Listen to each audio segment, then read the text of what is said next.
大家好，欢迎收看爱上电子。今天咱们看一个古老的电钻，这个电钻应该是进口的，没有中国字儿。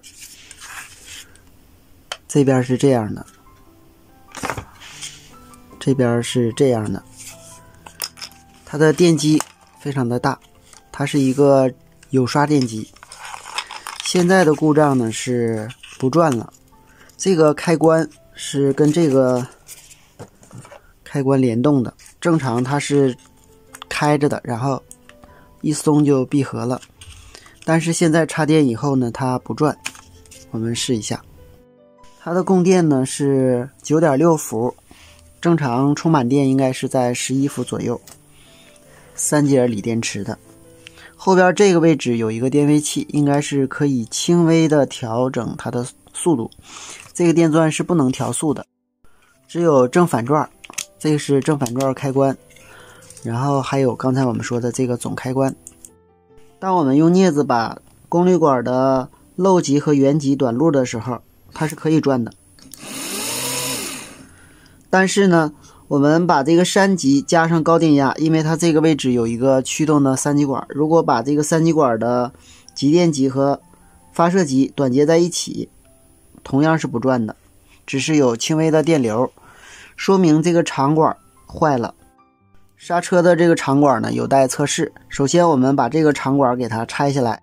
我们看过去设计的东西比较笨拙，需要用电钻给它钻开，钻开以后把长管拿下来。它是铆上的，如果要用一个螺丝上就比较好了。但是这个铜的散热片还是散热很好的。好，我们就利用这个电钻把这个长管钻下来。它是铝的，还是比较好钻的，已经下来了。测量呢没有发现这个长管损坏。首先我们给它的3极充电，充电以后我们看它是导通的。我们给它放电，它断开了。通过测量发现是我判断失误，下面我用这个螺丝把它拧上。我已经把这个长管焊上了，我们看一下具体电路。由于判断失误，只能用螺丝给它上了，这端又焊上了，走了弯路。下面我们看一看它的详细电路工作原理。这两端，这个是正端的12伏供电，这边是接地的，这边就是我们刚才卸下来的长管，这个是上面那个刹车的长管。这个是一个5伏稳压块，通过12伏稳压以后给这个芯片供电，这个就是主控了。我们看这个元件很特殊，实际上呢它是一个像热敏电阻一样的检测温度的元件。我们刚才主要走的弯路是在这儿。我们看这个3极管呢，它是推动这个长管的，它是极电极接在我们12伏供电，通过限流电阻过来以后加到极电极上，发射极给这个通过22欧电阻给这个长管3极供电。刚才呢我们把极电极和发射极接上了以后，按理说这个12伏是可以驱动这个长管的，但是呢这有一个2极管，这个2极管呢并在这个3极管的发射极和它的基极之间。由于它的基极呢是接这个3极管的极电极，这个3极管呢是驱动这个3极管的。那么我们在停机状态下呢，这个3极管呢是导通的。由于它极电极向发射极导通，它的发射极是接地的，这个基极是高电位，它是 NPN 型的3极管，所以呢它把这个基极的电位呢拉到了地电位。那么我们这个位置有一个2极管，它就把这个电压呢通过这个2极管拉到地了。所以呢虽然这个3极管刚才相当于击穿状态，但是由于这个2极管的保护，所以这个长管3极的电压呢还是没有加上来。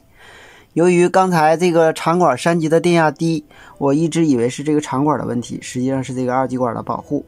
好，下面我把这个简单的电路图给大家画一下。好，我们看一下这2个3极管和一个2极管组成的电路。当这个3极管基极为高电位的时候，那么很显然，机极向发射机有小的电流，集电极向发射机有大的电流。那么这个位置为低电位，由于它为低电位，这个三极管是截止的，它截止，那么这个长管的山极呢是没有电压的。当然，长管下边还有一个下分压的电阻，也是10K 的。假如我们这个三极管某种原因集电极和发射极导通了，也就是说击穿了，那么由于我们这个三极管呢，它的基极是高电位，这时通过这个二极管，通过这个三极管的集电极、发射极入地，这个长管的山极电压呢还是很低，所以长管不能够导通。也就是说，我们刚才用镊子把这个位置给它连接上了，但是我们的长管呢还是不能够导通。